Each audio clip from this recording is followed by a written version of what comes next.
Hey everybody, what up? What's happening? How's everybody feeling tonight? Hope you all are doing well.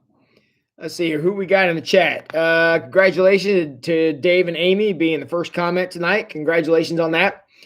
Park Miley, who I saw just a short while ago driving to the church here. I appreciate you being here, buddy. Hope that BLT you were going home to make was absolutely delicious. Teresa Bitters is here. Hi, Daryl. Appreciate you coming out. Hey, Bill Martin. Hi, Cheryl. Hey, Paula. Also saw you driving through. I appreciate you stopping in tonight. It was good to put a face with your name. Angie Myers is here. Angie, I put a whole bunch of offerings in the strong box in the office. We got a pile of them in the mail. Plus, I had not quite as many as yesterday come in tonight, but they're all in the box down in the office, ready for you when you're ready for them. Cheryl reminding everybody hit that thumbs up. I want to remind you to do that too. If you click that thumbs up, that helps keep our channel out in front of people, gets it into the search engines and things like that. So give us a thumbs up. Hey, Audra, thanks for coming by tonight. I appreciated you and Joe coming by for some conversation. Hey, Tina Bird, appreciate you being here. Joyce Koenig is in the house. That means the party can officially start. Eric Gurman is here. Eric is currently trying to get the baseball season started, and I sure wish he would hurry up. So, hey, Suze, good to see you here.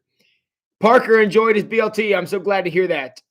Okay, Angie, I'll be here for a little while tomorrow, probably not too long. Joe says his feet are sore. He did walk a long way tonight. Hey, Trina. Margie and Doug are here. Rumor has it that Margie will be making black bean soup tomorrow. That's what I heard. So, hey, Nikki. Hey, Scott and Jan. Glad you guys are here. Hi, Kim. Hey, Janine. Eric says before summer ends. I certainly hope so. They're going to miss the boat if they don't get baseball started before then. And Tim and Candy are in the house. So, glad to have you guys here tonight. Hey, while we're kind of waiting for the last few people to log in, I want to say, I know we're starting Job tonight, so don't get excited. We are going to start Job, but I want to say something interesting about Joseph, if we can go back to last night. Where are we at here? It was one of the sections that I skipped last night. I was thinking about this today. I find where that's at.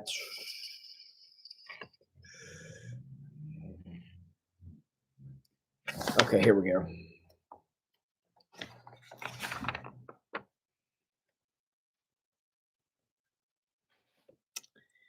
Of course, I can't find it. Anyways, I just was thinking about the coronavirus. If you go read the last 4 chapters of Genesis, 46, 47, 48, 49, 50, kind of, because I skipped around in there last night to kind of finish up Joseph's story. But there's actually a very interesting tidbit in there that I didn't get to because it was kind of beyond the scope of what we were studying, that I would like to throw out to you to consider in this really relevant time in which we live, where I'm trying to tread lightly here, but tell me if this sounds familiar. There was a big disaster, and this disaster affected everyone. It was quite a mess. People were unable to eat. People were unable to sustain themselves. They needed help. And they looked to the government for help. And the government ended up owning everything. That's how Joseph's story ends. Egypt got into trouble through the famine. And what Joseph did is he took the food that he had stockpiled from them, and he sold it back to them until Pharaoh literally owned everything, which is why Pharaoh was so rich and powerful at the end of the story. I offer no comment on that. I'm just saying that's how the story ends. with Pharaoh becoming super powerful and by owning everything because the government that existed at that time prevented people from working. And as people became more and more desperate, they became more and more dependent upon government aid. And eventually the government owned everything. That's the system Joseph set up. And honestly, may have got them through the crisis, but it destroyed their country. So I offer no comment on that. I'm just saying that's what happened in the story. You can go back and read it yourself if you want to check me out.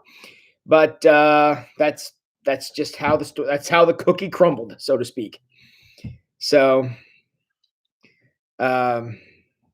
you can draw whatever parallels from that you want. So, all right, cool.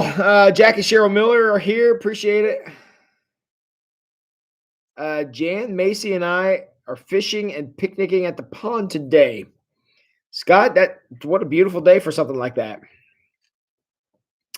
And Candy Dickey says, literally, Tim and Candy are literally in the house. And as many of, well, I'm not, as you can tell, I'm in my office right now, but yeah, there we are. So, all right. I was down doing some work when I was down collecting. A couple of you stopped in to see me. I was down by the sanctuary for the last couple hours. And I was down there looking. I filmed a short video while I was down there. Nobody's in it. But I filmed a short video of how I'm envisioning in my head the Awaken service on Sunday happening, how we're going to be able to come together for a worship service in the parking lot, and how we think that will work.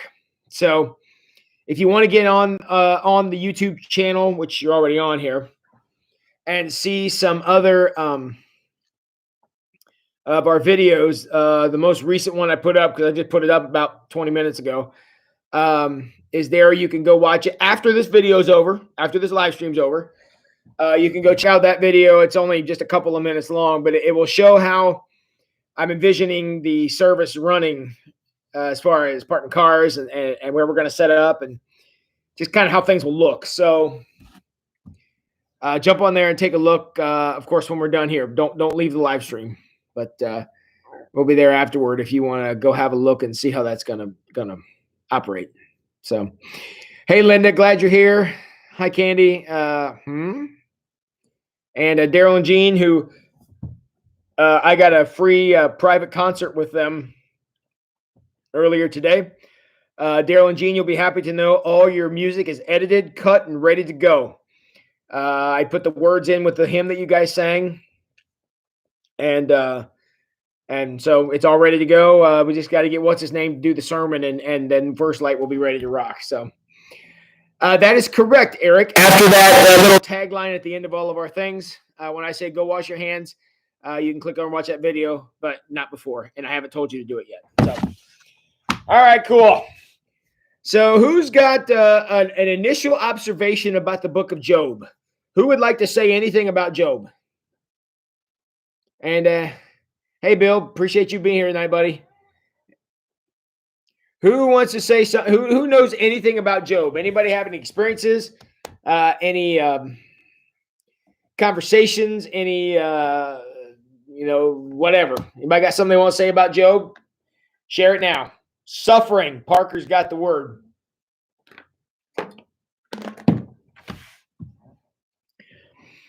Yep, there's a pretty good amount of suffering in here. Anybody else know anything about Job? It's interesting, Parker, because you're absolutely correct. There's a lot of suffering in this book. But I also want you to know, I'm going to remind you, just a couple weeks ago, our Easter Sunday sermon text came from the book of Job. So while, yes, there's some real bad stuff that happens in the book of Job, there's also some hope around here. Joe says, don't be around when God makes a bet with the devil. That's extremely good advice. And amazing faith to stay true to his God through we're going to read some of these devastating losses here tonight. And God's going to show up at the end. He's going to show up in a tornado to speak to Job, and that will be interesting visual if you can visualize that in your mind. So, all right. Any other questions or anything initial you want to ask or know about Job before we embark on this? The way we're going to proceed, and we'll talk a little bit about this at the end, is hey Miriam, we're going to look at what we call the prologue. We're going to do that tonight, and if we get through it tonight, we'll move on tomorrow.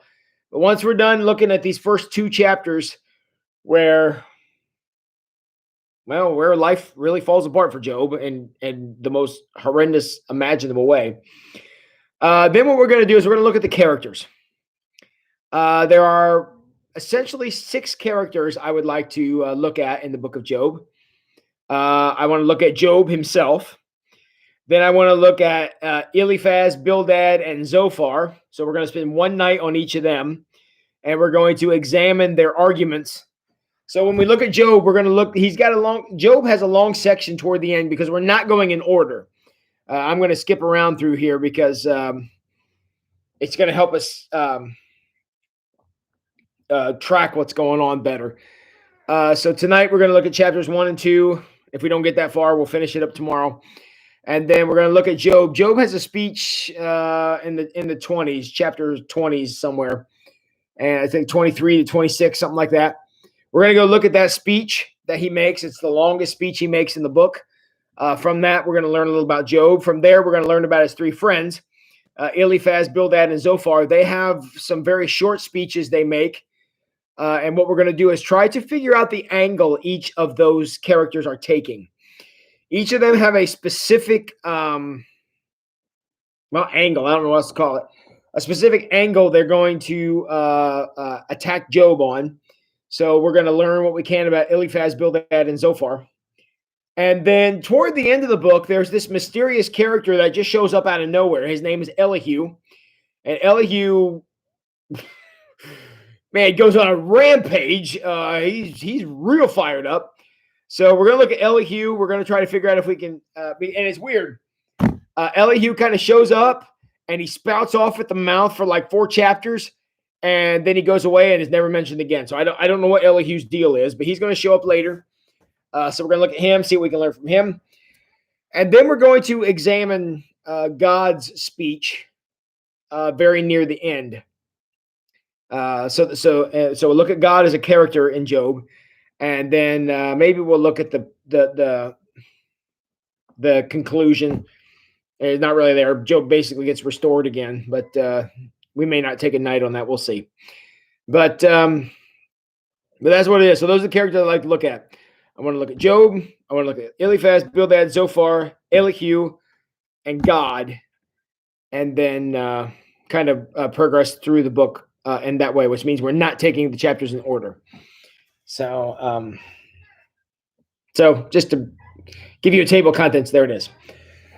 All right. So for those of you who got your Bibles, and you may want to get your Bibles out for this one. For Joseph, it might not have been quite as big of a deal. But if you want to open up a Blue Letter Bible or something, an app on your phone or something, pull out your Bible. I'm reading from the New Living Translation. Some of this might help to have in front of you while we're looking at it, but that's up to you. Okay. So, Job chapter 1, verse 1. There once was a man named Job. That's pretty straightforward. And Job lived in the land of Uz. I don't know if there's an Emerald City. Oh, no, that's Oz, isn't it? So he lived in the land of Uz. He was blameless, a man of complete integrity. I just got here. Could you repeat the last 15 minutes? Honestly, Cool Hand Luke, all you missed was me waiting for you to get here, so you didn't miss anything. So we'll catch you up. Grab your Bible, turn to Job chapter 1. I've read one verse. You're only one verse behind. In fact, I haven't even got through a whole verse yet. So Job lived in the land of Uz. He was blameless and had integrity. So Job was good fellow, good guy.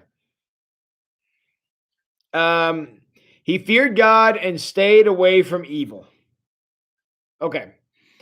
So 4 things we're told here. Blameless. That's a pretty bold word, blameless. Um, he had integrity. He feared God, and he avoided evil. Well, let's talk about those 4 things. Okay, first of all, this sounds a little suspicious to us because there's only 2 people in the Bible who are described in any terms close to this, and the other was Jesus. So, hey, Jess, Matt, glad you're on tonight. So to refer to him as blameless, I want you to keep that word in mind. I want you to keep in mind the fact that that Job chapter 1 tells us the guy's blameless. And when we get to the end of the story and God talks, God's going to say the same thing again. But Job is going to get really upset before this is over. He's going to say some pretty terrible things. I'm not saying he's not justified in some of the stuff that he says.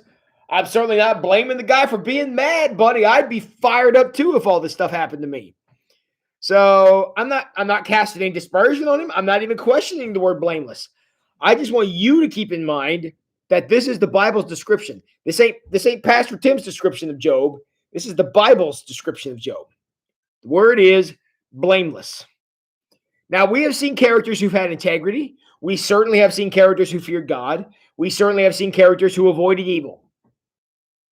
We've seen other characters who've done that. Obviously, we've seen many who do that better than others. So we know that Job is not unique in that one. But the word blameless, that's one you don't hear too often. The other thing that's interesting about Job is where he's from. He's not an Israelite. He's from this land of Uz, wherever that's at. And again, many of you Bible scholars can go out and find out where Uz is. But it's not really relevant to our purposes. All we know is he's not a Hebrew. He's not an Israelite. He's not one. He's a foreigner. And God still liked the guy. And apparently we're going to find out that Job still liked God and did a lot of things. So, all right. So I have run this in the ground for the sole purpose of making sure you remember it, because especially when we get to some of Job's speeches, I want you to remember that God is okay with some of the bad stuff he says. Just keep that in mind. Verse 2. Job had 7 sons and 3 daughters. He owned 7,000 sheep, 3,000 camels, 500 teams of oxen, and 500 female donkeys. He also had many servants. He was, in fact, the richest person in the entire area. So, we had a conversation where we can just enjoy talking about Job, but we do know that Job had a heck of a good life. He enjoyed what he did. He seemed to be pretty happy where he was at. He was living in the land of Uz. He had all these great, money. He had power. He had influence. He had connections. He had a family. I mean, things were going pretty well for the guy. And he had all these possessions, and he was truly enjoying himself. So, and you'll find out here that Job felt very connected to his family. Verse 4. Job's son would take turns preparing feasts in their homes. And they would also invite their 3 sisters to celebrate with them.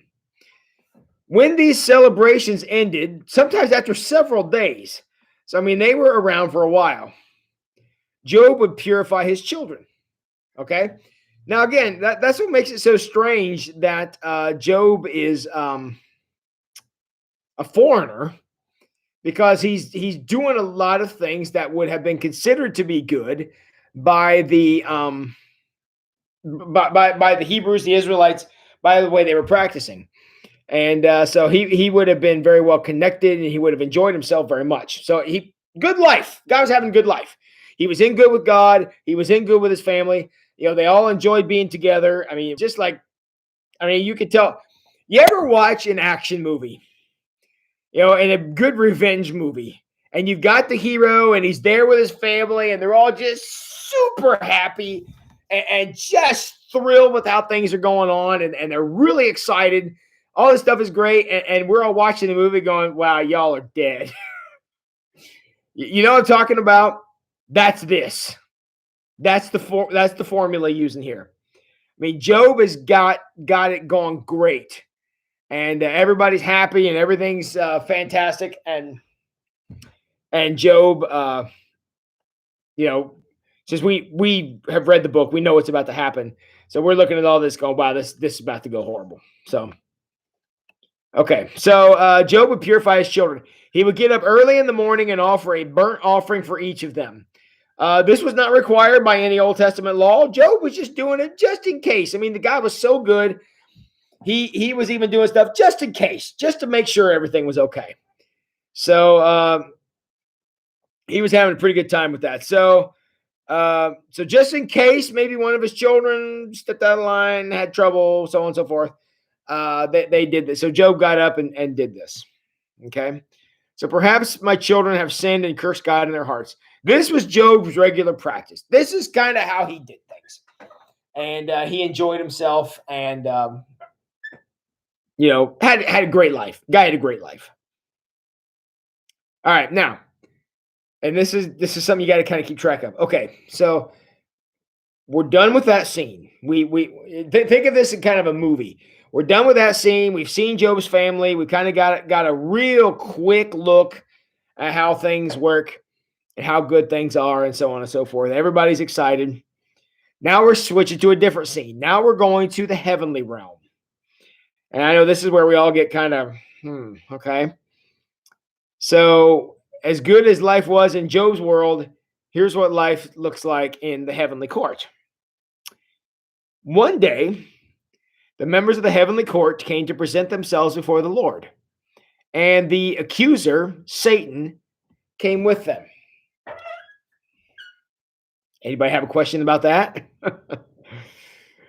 That sounds strange to anybody? Different from what you may have expected? The accuser came with them. If you've ever heard the expression, the devil's advocate, that's this. I mean, the accuser's role here is Tim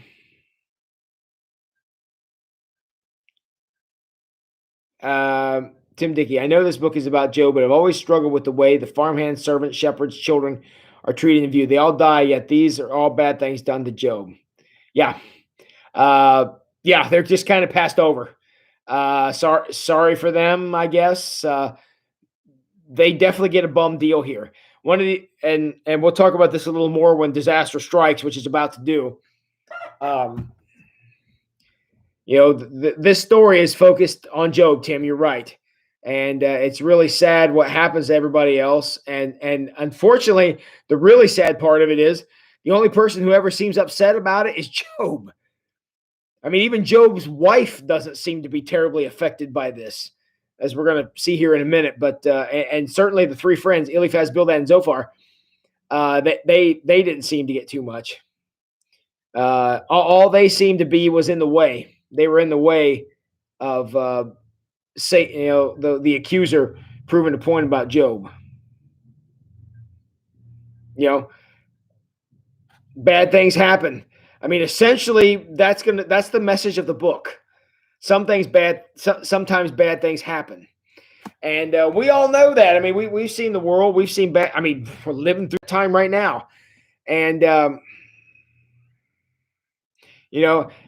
I don't know that we want to say that the children were wiped out because they were bad, and we don't want to say that they were wiped out because they were deserved it, because that's not, I think, what was being said here. I think the point here is Satan decided to go after Job, and a lot of people suffered because of that.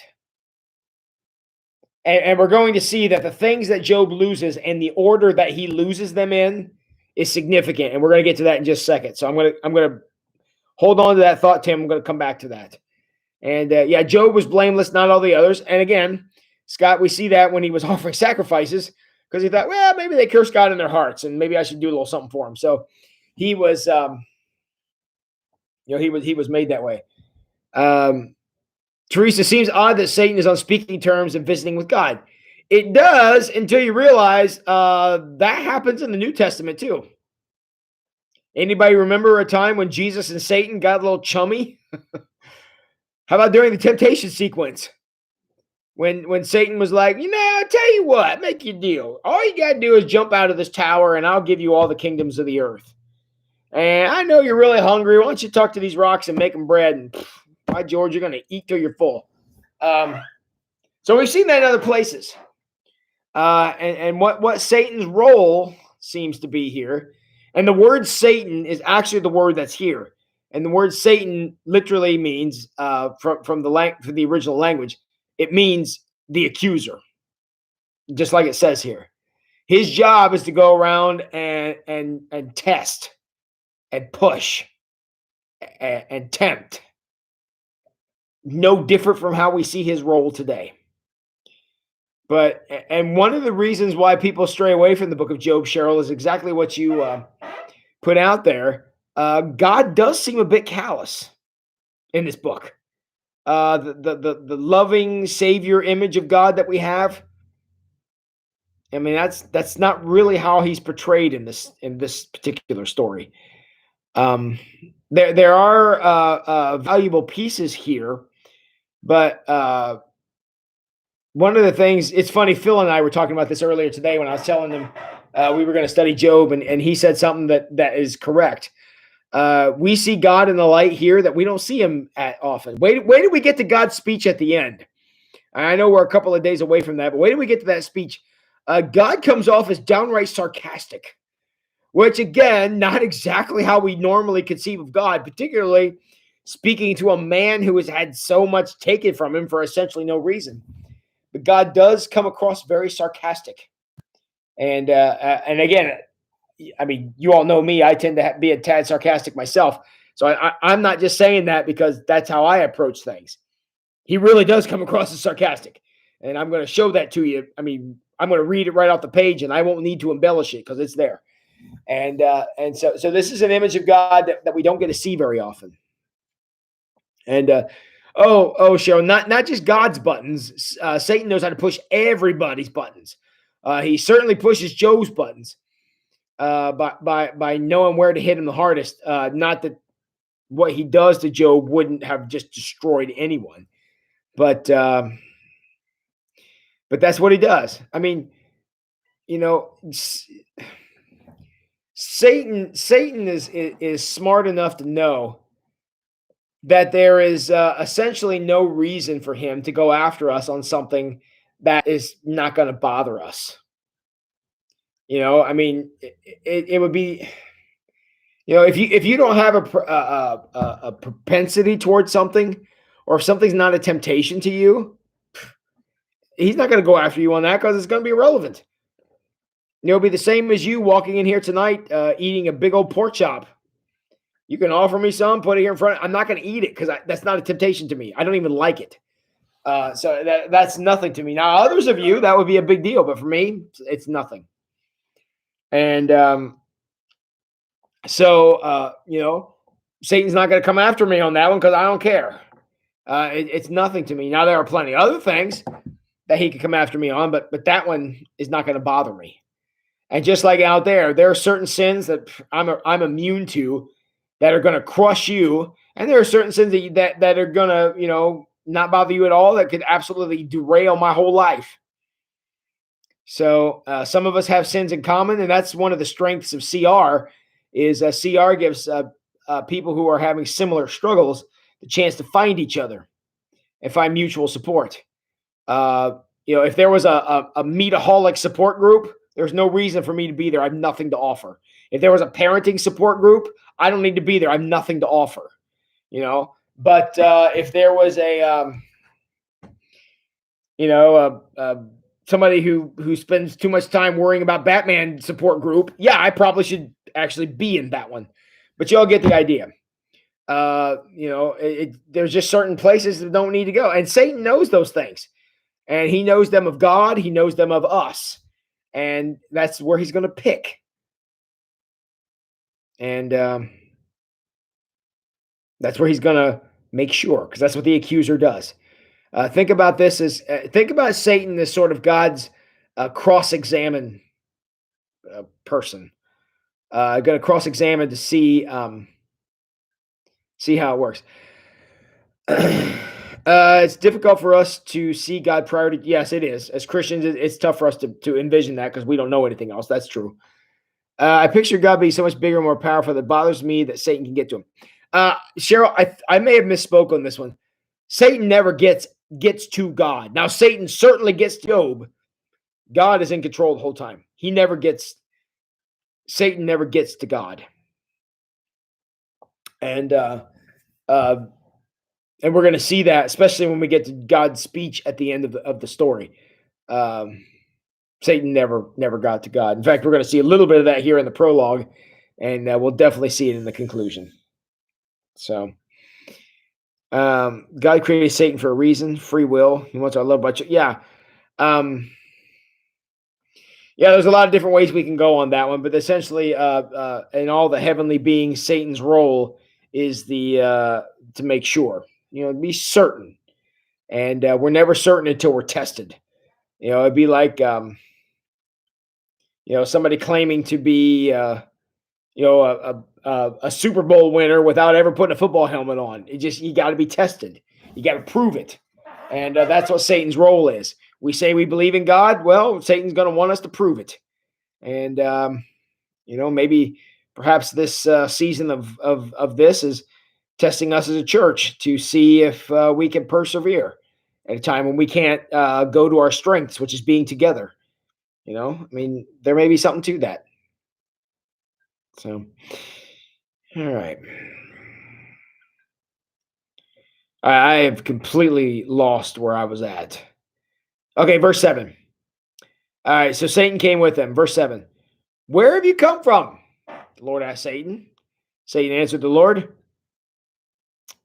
I have been patrolling the earth, watching everything that's going on, noticing patterns, trying to see what's going on. Daniel, why are the Jews the chosen one? Because God chose them. Now there's a whole a whole question to ask about exactly what were the Jews chosen for. Were they chosen for blessing, or were they chosen to suffer? Because the history of the Jewish folks is an interesting one. But they were the ones who were chosen, and that's what makes Job's story so interesting. Is he's not a Jewish person. He's not a Israelite. He's not a Hebrew. He's not any of those. He's from the land of Uz. We're not even 100% sure where that's at. And so he's a foreigner, but he still has something to teach us about God, which that in and of itself teaches us something about God and how he likes to include and embrace people. And that makes things very interesting. So, all right. See if I completely lost where I'm at. Okay, I've been watching everything that's going on. So Satan has been out there kind of looking at stuff. Then the Lord asked Satan, have you noticed my servant Job? God is proud of Job. God is happy with Job. This is one of those places where being chosen wasn't exactly a good thing. I pray to God that God never says, have you considered my servant Tim? I hope God never says that. Because being in Satan's crosshairs is not a good place to be. Then the Lord asked Satan, have you noticed my servant Job? He's the finest man in all the earth. He is blameless, a man of complete integrity. He fears God and stays away from evil, which is, again, what we were told about Job earlier. Okay? So God gives Job a big attaboy. I mean, he's proud of him. He's certainly an example of faith and all this stuff. And, of course, what would we expect the cross-examiner to do? Well, if God's going to make a claim like this, we're going to cross-examine Job, see if he's right. And so we're going to give Job a chance to make a stand here. At least that's what the story is about to do. Verse 9, Satan replied to the Lord, yes. So Satan concedes that. Yes, he is all these things. But Job has good reason to fear God. You have always put a wall of protection around him and his home and his property. You've made him prosper in everything he does. Look how rich he is. But you reach out, take everything he has, he will surely curse you to your face. So what Satan says is, well, of course. I mean, look at Job's life. I mean, he's living the perfect Norman Rockwell painting here. He's got kids, he's got wealth, got influence, got power, got possessions, got land, got servants, got animals. Why not? Why wouldn't Job be super happy about you, Lord? Why wouldn't that happen? But I tell you what, take that stuff away, Job will turn on you. It's a pretty tall order. So God got challenged by Satan. So Job gets his put up or shut up moment. Now, verse 12. All right, you may test him, the Lord said. Do whatever you want with everything he possesses, but don't harm him physically. So God sent him out with a boundary. So Satan left the Lord's presence. One day, when Job's sons and daughters were feasting at the oldest brother's house, a messenger arrived at Job's home. So there, just to kind of keep track of where everyone's at, all the children are together in the oldest brother's house. Job is not there. Okay, obviously he's not there as for what's about to happen. Verse 14, a messenger arrived at Job's home with the news. Your oxen were plowing, with the donkeys feeding beside them. Then the Sabians raided us and stole all the animals and killed all the farmhands. I'm the only one who escaped to tell you. While he was still speaking, another messenger arrived with the news. The fire of God has fallen from heaven and burned up your sheep and all the servants. I'm the only one who has escaped to tell you. When he was still speaking, a third messenger arrived with the news. 3 bands of Chaldean raiders have stolen your camels and killed your servants. I'm the only one who escaped to tell you. And while he was still speaking, another messenger arrived with the news. Your sons and daughters were feasting in the oldest brother's home. Suddenly, a powerful wind swept in from the wilderness and hit the house on all sides. The house collapsed, and all your children are dead. I'm the only one who escaped to tell you. My friends, I don't care how you define it. That is a bad day. That is the worst day a man can have. I mean, Job could have died and it would have been better than this. And obviously, Christina, you're right. Satan is correct in saying that it's easier to follow God when everything's going well. It's easier to give lip service to following God. Sometimes faithfulness, though, works better during some of the downtimes, as we're about to see. But Satan is here. So Satan showed up and took everything from Job. Now look at the order. Obviously they happen in rapid succession, but look at the order he loses them. Okay, he loses his oxen and donkeys and the workers in the field. So he lost agriculture first. The next, the sheep and the shepherds. So the ability to make clothing and things like that and meat from the sheep, lost that second. Then he lost his camels and his servants, which would have been even closer to his home. He lost all the ability to do work around the house, to transport food for trade, or like food he would have to trade for different things. Lost all that next, and then finally he lost his family. Well, his children. He still has his wife, but he lost his children. So you can see there's a definite progression. Things got closer to home with each lone servant that showed up after the disaster. Job is understandably devastated. I don't even know how you live through something like this. I mean, this would have been the worst thing imaginable. In a period of 5 minutes, he went from the top of the world to the literal bottom. By the way it reads here, Teresa, it looks like Satan has the power to do these things, just by the way it looks here. Now we could say which came first, the chicken or the egg. Does Satan have that power because God granted it to him? Again, we can't answer that definitively. All I can say is these things happened as a part of Satan's test,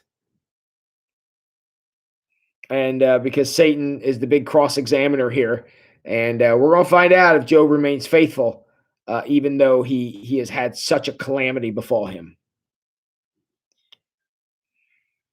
Okay. All right. Okay, verse 20. In a very, very understandable response, Job stood up and tore his robe in grief. Then he shaved his head and fell to the ground in worship. One of those words don't seem like it belongs in that sentence, do you think? I mean, standing up, I can understand that response. Tearing his robe, out of anger, I certainly get that. Feeling grief, I understand that. Shaving your head, that was a sign of mourning in the ancient world, something you did as a part of the mourning process. Again, so I understand that. Falling to the ground, after he stood up, he just collapses. I get that. And then the last thing I see there is he worshiped. That's like the old, I remember when I was a kid, there was a TV show on, I've told you this before, a TV show on called The Electric Company. And it was kind of like a Sesame Street knockoff. And they'd always have this little game they would play where they have 4 screens, like one here, one here, one here, and one here. And like 3 kids would be jumping rope, and 1 kid would be playing jacks. And they would sing this little song going, one of these kids is doing his own thing. Well, in this sentence, one of these words is doing its own thing. And that's worship. That was Joe's response. That was something else. That's not the response that I would have thought. But his heart went up to God, even though he was in the worst imaginable despair. And the word is blameless, Parker. Again, I don't want to get into too much semantics with this. I know you guys want to get into semantics, and I understand that. But he says he has no blame. So if he has no blame, I mean, we could draw the line to sinless if that's what we want to do. But certainly Job was a guy that God believed in, that was going to toe the line, and thought that was really important. So, Cool Hand Luke, you okay, buddy? Hey, you guys. Oh, hey, you guys. That's right. It was from Electric Company. You remember that show? That was their part of their theme song. Hey, you guys. Yeah, that's it. And yeah, Cheryl, Job knew he needed something because he suddenly had nothing. And he wanted to call out to God. Let's keep reading here for just a second. We're going to get back to Parker's question here in just a second. Verse 21. Job said, as he was laying on the ground, I came naked from my mother's womb, and I will be naked when I leave. The Lord gave me what I had, and the Lord has taken it away. Praise the name of the Lord. In all of this, Job did not sin by blaming God. Job is the man. I'm not even going to sit here and pretend like I could have pulled that one off. Job said, I was thankful when the good Lord entrusted it to me. I'm not going to be upset now that the good Lord has taken it away from me. That is an incredible display of maturity. But it's a very real response. I mean, Job hurt here. His heart was broken.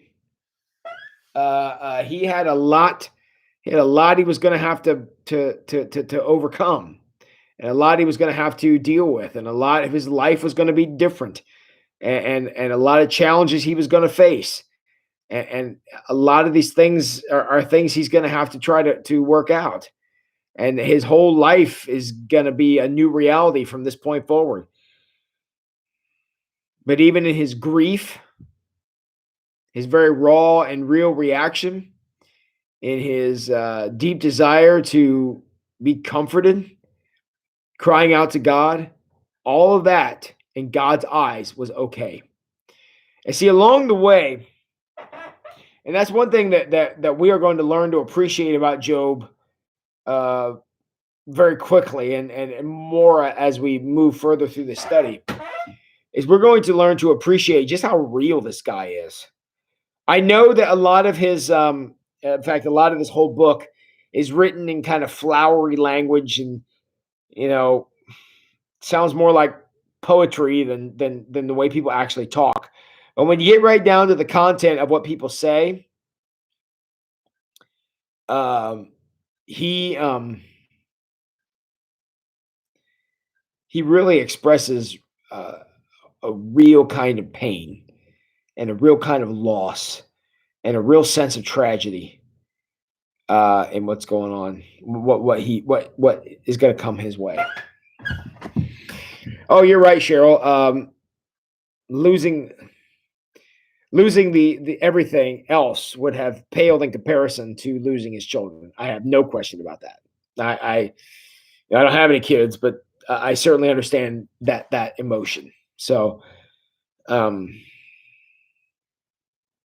would have been really hard. And see, that's what makes Job's story so powerful. I mean, if Job would have just had a bad day, if he would have stubbed his toe or something, it would be really hard for us to understand why he's going into this depth of I don't even know what word I'm trying to say here. The depth of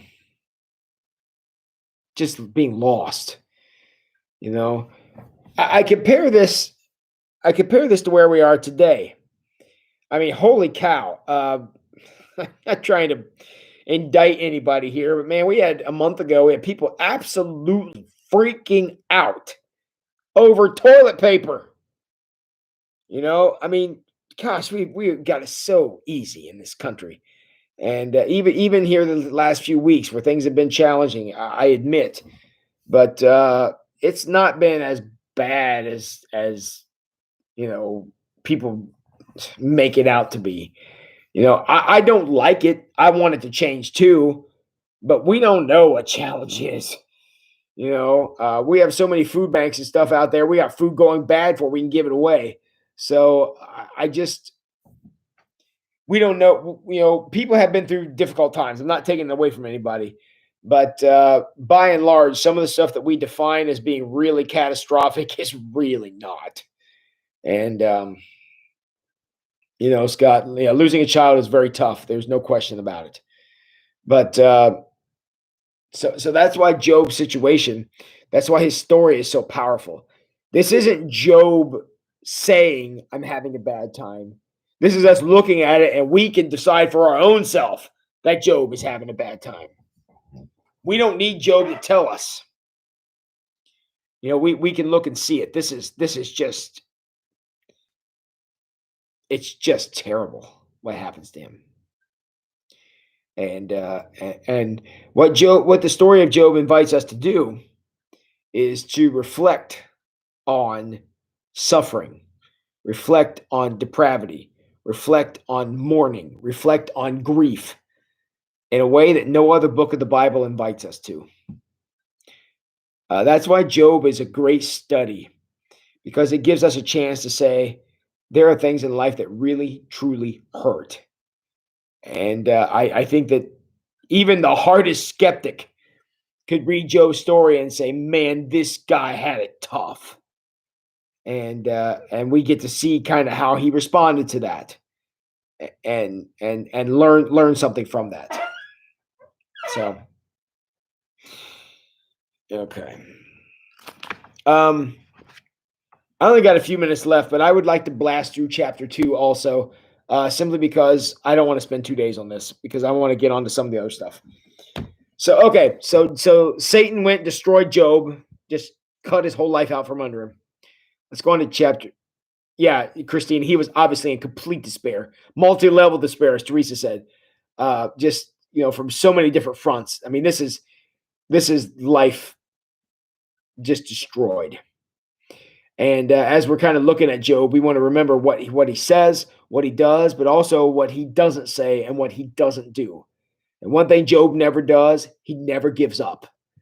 And that's one of the central messages of the book. But I don't want to give too much away. We'll get to that. All right, chapter 2. And chapter 2 is kind of like almost rehashing of chapter 1.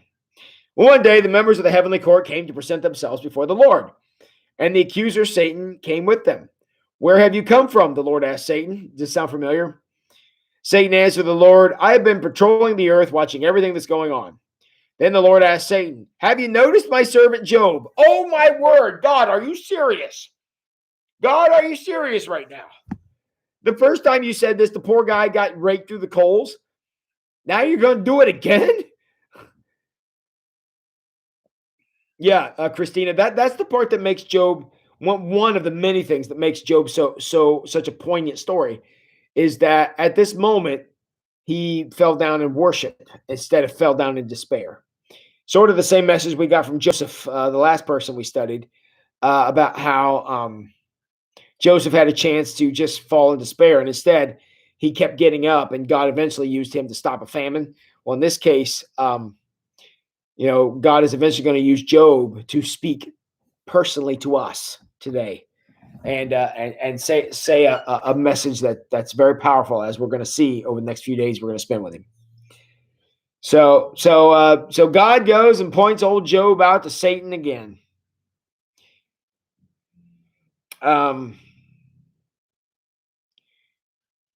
He's the finest man in all the earth. He is blameless, a man of complete integrity. Again, all the same stuff God said before. So all this tragedy and all this terrible stuff that happened to Job, none of that changed God's opinion of him. He still thought very highly of Job, even though Job may not have especially felt high on God at that point, because it's just so hard what he's going through. He planned complete integrity. He fears God, stays away from evil. Again, same thing he said before. And he has maintained his integrity, even though you urged me to harm him without cause. You talked me into withdrawing my protection of him, and I let you kick him around a little bit. And the guy's solid as a rock, still standing true. Satan replied to the Lord, skin for skin. A man will give up everything he has to save his life, but reach out and take away his health, and he will surely curse you to your face. As the evil Satan often does, it wasn't enough. God gave him what he wanted. I guess I can say that. He gave him what he wanted. He wrecked Job's life. And Satan was still like, I'm still not sure.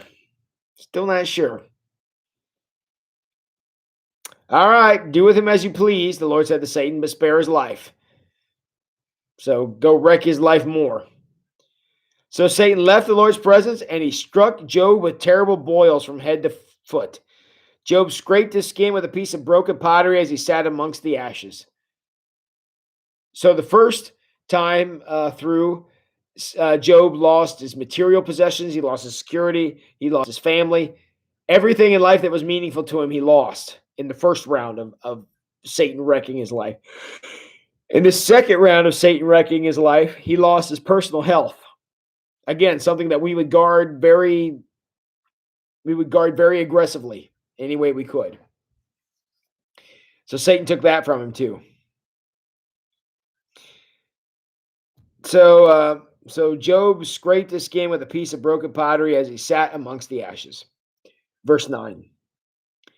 His wife said to him, are you still trying to maintain your integrity? Curse God and die. His wife,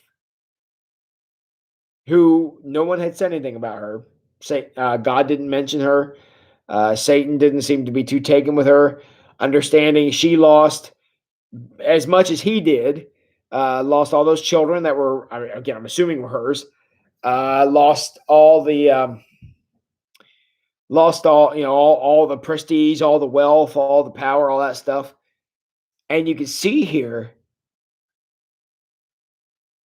she doesn't maintain her integrity like he did. And I'm not casting any dispersions on her, but she's like, dude, just give this up. What are you defending now? What do you got left? Everything was taken from you because God felt like taking it away. And so why bother with this? But Job replied.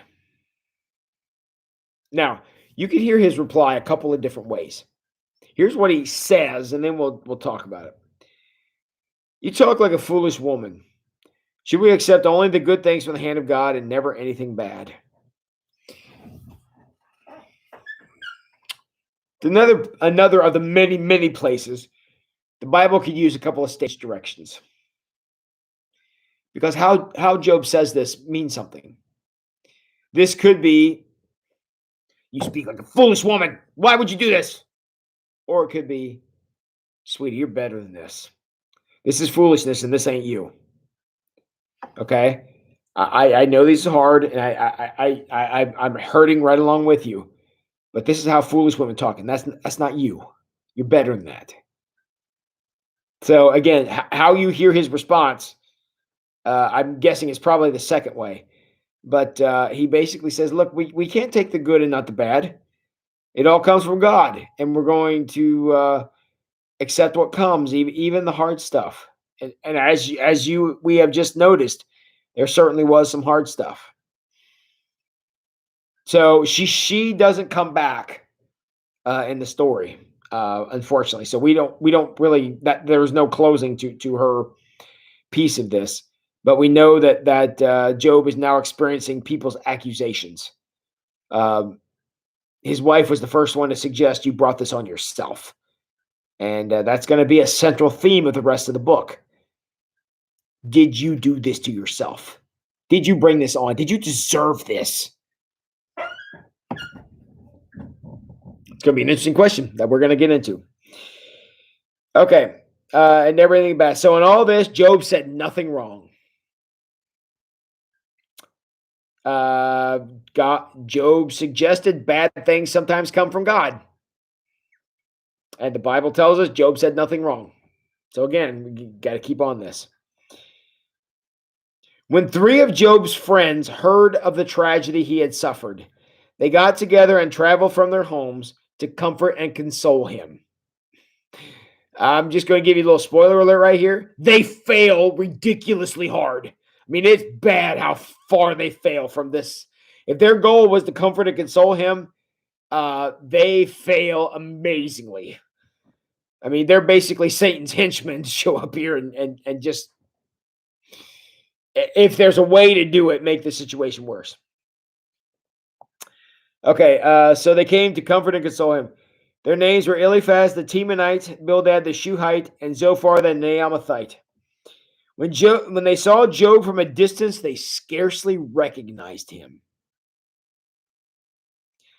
I mean, Job has been through some trauma, and I mean, they're like, this is our friend Job, the powerful guy, owned all the stuff, going so well. Now he's this sickly little man with nothing.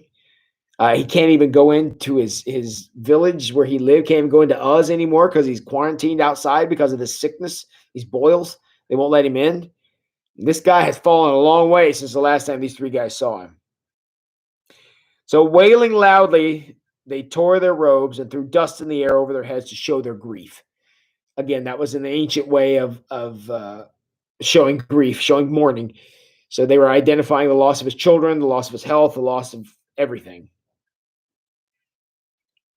And then these 3 guys do the only thing in this whole story that was helpful. This is the only thing they do that was helpful. Verse 13. Then they sat on the ground with him for 7 days and nights. No one said a word to Job, for they saw that his suffering was too great for words. They just sat with him. My friends, a lot of times we go to a funeral home or we go to a hospital.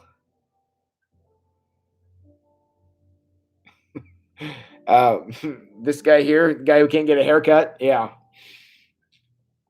We go to a hospital, we go to a funeral home, we go to a nursing home, uh, and somebody has gone through a horrible time. And a lot of times we think, I don't want to go there because I don't even know what to say. I don't know what to say to this. Friends, you don't got to say nothing.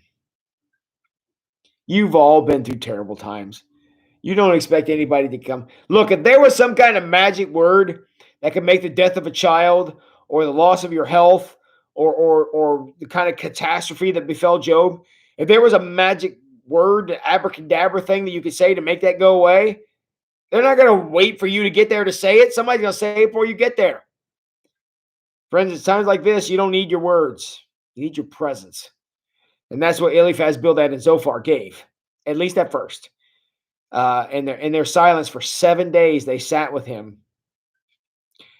It's the only good thing they do. Because the very next chapter, chapter 3, the talking starts, and it's just downhill from there. So we will have a chance to take a look at what the three friends say, and we'll look at it in detail, see what we can discern from it over the next few days. But we're going to put a pin in it here, ending at the end of chapter 2, and see. It's bad. What happened to Job was bad, and even though times will get better for Job, that's never gonna cancel the terror that happens here. Presence is powerful and means a lot. It's very comforting, Eric. You couldn't be more right. And a lot of people forget that. And they think if I don't have something insightful to say, I shouldn't go. That's wrong. That's incorrect. So what I'm going to invite you to do, especially early on here in this study, is don't be afraid to allow Job's situation to come into your situation. Again, none of you have ever had anything as horrendous as this happen. But many of you have suffered. And suffering is suffering. Whether it's, I've had a child I've lost prematurely, or I don't have enough toilet paper. Even if it's suffering that shouldn't be suffering, when we're upset and when we're frightened and when we have questions and when things are not going well, that discomfort is something that we feel, that we experience. And as much as we may want to tell people, oh my heavens, just get over it. If it's real to you in that way, you got to go through it. So, and that's what Job's going to have to do. He's going to spend the next 40 some odd chapters coming to terms with what happened, and he's going to talk it through, sort of, with his three friends who have come to try to help him. So, yep, everybody's pain is different, and we all respond to it in different ways. We all express it in different ways, but it still hurts, and that's right, Teresa. So, all right. Well, my friends, that's the prologue to Job. Tomorrow we're going to. I think we need to take a look at Job first. So we're going to do an excerpt of a couple of his. We're not going to be able to do all of it because it's like 5 chapters. But we're going to take that speech he has at the end, right before Elihu speaks. And tomorrow we're going to look at excerpts from chapter 27 through 31. So chapter 27 through verse 31. That's what we're going to look at tomorrow. Again, we're not going to be able to read all of it. We may try, but that's Job's long speech toward the end. And then once we kind of get Job established and what he wants to say, we're going to go back and look at what the friends say to him. So we'll look at Eliphaz, Bildad, Zophar, then we'll look at Elihu, and then we'll hear what God has to say. So, yep. So that's where we are. I appreciate you all guys. You guys all coming out here. Gene, Savior like a shepherd lead us. That sounds familiar. I've heard you guys sing that today at some point. But Yeah, it's a beautiful hymn and certainly speaks to a lot of times when things are not going well. So, all right, my friends, if you got a couple of minutes after I sign off here, if you want to jump over to another video and watch that real quick video I put out there about the service on Sunday, about how we kind of want to set up so you can start getting your mind around how this may work, if we can end up pulling it off. And then if you would, before you go to bed tonight and when you get up tomorrow, and as often as you think about it for the next 6 days, if you would pray that the weather on Sunday would cooperate, that would be awesome, because we're going to need a little cooperation from Mother Nature, and praying that we can get it. So you're welcome, Bill. Appreciate you being here tonight. So, and you're welcome too, Eric. Appreciate you guys coming out. So, all right, good. Well, my friends, I love you all very much. You honor me with your presence by being here. I mean that sincerely. And you're welcome, Teresa, and love you back. And I hope you guys just have a great rest of your evening. I love all of you very much. Appreciate you being here. I hope we can work it out to be together, at least sort of, on Sunday. And we're going to keep marching on, because we got too much important stuff to do. Let this get us down. So I appreciate you all. Hope you're going to enjoy Job over these next few days. We're going to be with him. And y'all know what you need to go do now. Go wash your hands.